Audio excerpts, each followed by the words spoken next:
இங்கே வந்து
எப்போ போகணுமா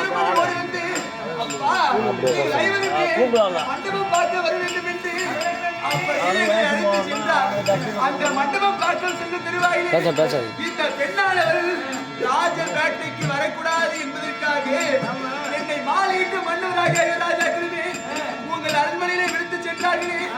அப்ப இருக்கும் பொழுது இந்த நேரத்திலே சாமநாடு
ஆங்காங்கே இருக்கக்கூடிய வவ்வால் பச்சை எல்லாம் ஒரு பூஜை செய்ய வேண்டிய இடம் என்றால் அது எவ்வளவு தூய்மையாக இருக்க வேண்டும். தூய்மையாக இருக்கக்கூடிய மண்டபத்தில் ஆங்காங்கே அழைத்து திரிந்து கொண்டிருக்க முடியாது. அந்த வவ்வால் பச்சை எல்லாம் நீங்கள் நண்பர்களே போட்டு விட்டது. அது மட்டுமா மாமி? இதெல்லாம் எதுல? மாமி கனவுல. கனவுல மாமி. ஏண்டி என்னடி சொல்லியா போச்சு? ஒரே போய் வருவாங்க. அது மட்டுமா? அழுகக்கூடிய தெய்வங்கள் இருக்கக்கூடிய அனைத்து பூஜைகளும் அறைகளிலுமே அந்த அறைகளில் அழைத்துமே ஆங்காங்கே இருக்கக்கூடிய வவ்வால் பச்சைகள் அடைவது மட்டும் இல்லாமல் தூசி தும்மல் எல்லாம் நம் அறுவலையை சுற்றி அடைத்திருக்கின்றது. பாழது போலவும் நரவழியில் பாழா கிழிந்தது போலவும் எனக்கு என்னென்னமோ கனவு வருது மாமி. அது மட்டுமா?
முற்றத்திலே இருக்கக்கூடிய அந்த முருகபெருமாகப்பட்டது அது தானாகவே உடைந்து விட்டது. அது மட்டும் இல்ல மாமி, நமது அரண்மனையிலே அருகாமல் இருக்கக்கூடிய ஒரு சாக்கடையிலே வாழை மரமாகப்பட்டது வளர்ந்து கொண்டு வந்தது. அந்த வாழை தோப்பிலே ஏதாவது காத்தடிச்சா ஏதாவது ஆனா பரவாயில்லை, காத்து அடிக்காம அந்த வாழை மரங்கள் எல்லாம் அந்த தோப்பெல்லாம் அடியோடு சாய்ந்து விட்டது மாமி. அது மட்டுமா? அந்த வாழை மரம் சாய்ந்து விட்டது அல்லாமல் அதற்கு கீழே இருக்கக்கூடிய சிறிய கன்றுகள்லாம் வளர்ந்து கொண்டு வந்தது. அந்த வளர்ந்து கொண்டு வந்த கன்றுகளும் அது அப்படியே அடித்தட்டமாக சரிந்து விட்டது. அப்படி இருக்கும் பொழுது அந்த வாழை தோப்பு சரிந்து மட்டுமல்லாமல் அந்த கன்றுகளுமே சரிந்து விட்டது. ஒரு வாழை மரமாகப்பட்டது அது வளர்ந்து அதிலே குலை தள்ளினால் வடக்கு புறமாக குலை தள்ளினால் அந்த வீடு சியாமமாக இருக்கும் அப்படி என்று பெரியவர்கள் வைப்பார்கள். ஆனால் அந்த வாழை மரமாகப்பட்டது குலை தள்ளியும் அது அப்படி அடியோடு சாய்ந்து விட்டது மாமி.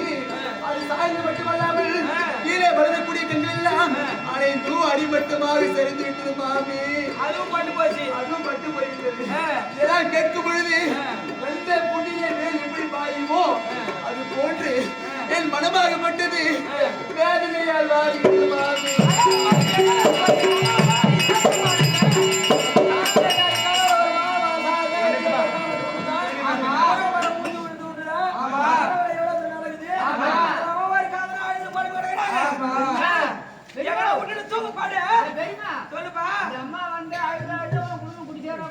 என்ன வந்த நேரம் முடிச்சு எப்பா வந்தாங்க ஏதோ வந்துட்டாலும் சொல்லிட்டு இங்க இருந்து கிட்ட ஆள் அழைச்சேன்.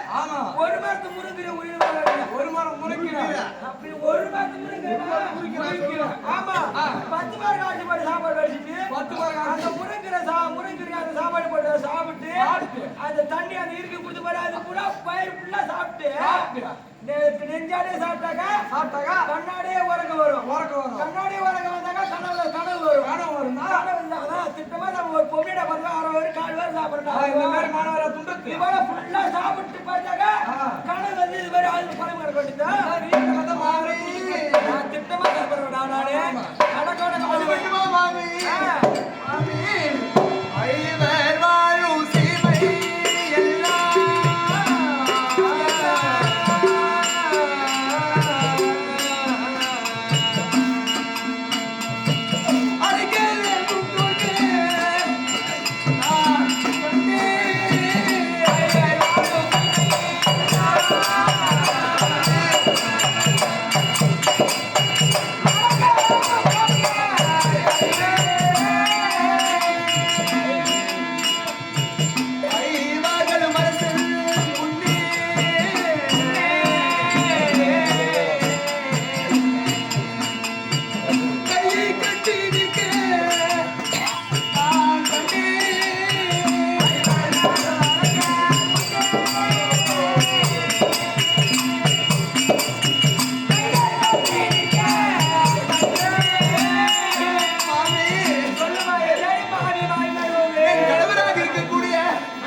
அண்ணன் எளிமையாக உங்கள் அரண்மனையை நிறுத்திவிட்டு ராஜபேட்டைக்கு பெண்கள் வரக்கூடாது என்பதற்காக மாநில அரண்மனை விடுத்து சென்றார்களே மாமி. அப்படி உங்கள் அரண்மனையை விடுத்து செல்லும் பொழுது அங்கே பெண்கள் யாரும் வரக்கூடாது என்பதற்காக தன்னந்தனியாக இருந்தேன். அது விட்ட என்னை மாலையிட்ட கணவர் ஐவருமே யாரோ அரசன் முன்னே அடைக்கலமும் அனைத்தும் தோற்றுவிட்டு நாடு நகரம் 30 வருவுடனே அனைத்தையுமே இழந்துவிட்டு கையை கட்டி நிற்கிறது போலவும் அவர்கள் தலை குனிந்து மழையிலே நிறைந்த சிலம்பரையாறு எப்படி தலை குனிந்த பாவனையாக இருக்குமோ அது போன்று என்னுடைய 5 ராஜாக்களுமே அந்த அரசவையிலே அனைத்து ராஜாக்களுமே அவதற்கக்கூடிய சபைதனிலே கையை கட்டி கொண்டு தலை குனிந்த பாவனையில் நிற்றுக் கொண்டிருக்கிறார் மாமி. இதெல்லாம் பார்க்கும் பொழுது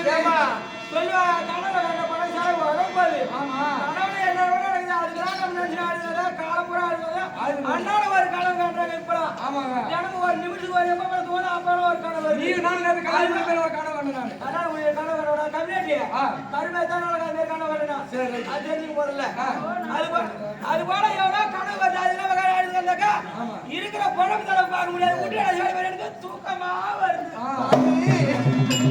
மாமி அங்க பாத்தீங்களா மாமி? பாத்தீங்களா